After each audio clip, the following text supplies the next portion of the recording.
உள்ளிட்ட அரசியல் கட்சிகளை எங்களோடு எந்தவித கோரிக்கையும் வைக்காமல்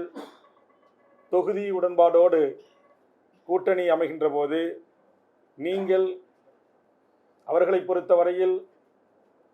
காங்கிரஸ், கம்யூனிஸ்டுகள், விடுதலை சிறுத்தைகள், மறுமலர்ச்சி திமுக உள்ளிட்ட அரசியல் கட்சிகளை எங்களோடு எந்தவித கோரிக்கையும் வைக்காமல் தொகுதி உடன்பாடோடு கூட்டணி அமைகின்ற போது நீங்கள் ஒரு சட்டமன்ற உறுப்பினராக இருந்து கொண்டு இப்படி கோரிக்கைகளை எல்லாம் கொடுப்பது,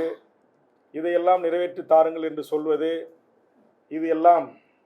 சரியாக படவில்லை என்கிற தோணியில்தான் அவர்களுடைய அணுகுமுறை இருந்தது. என்னை பொறுத்தவரையில் தமிழ்நாட்டில் இதுபோன்ற தேர்தல் காலங்களில் அரசியல் கட்சிகள் தமக்கு வாக்களித்து வெற்றி பெற செய்கின்ற அந்த மக்களுக்கு ஏதாவது ஒரு நன்மை பயக்கக்கூடிய வகையில் செயல் திட்டங்களை நாம் கூட்டணி தலைமையாக ஏற்றுக்கொண்டிருக்கின்ற அரசியல் கட்சியிடம் வலியுறுத்தி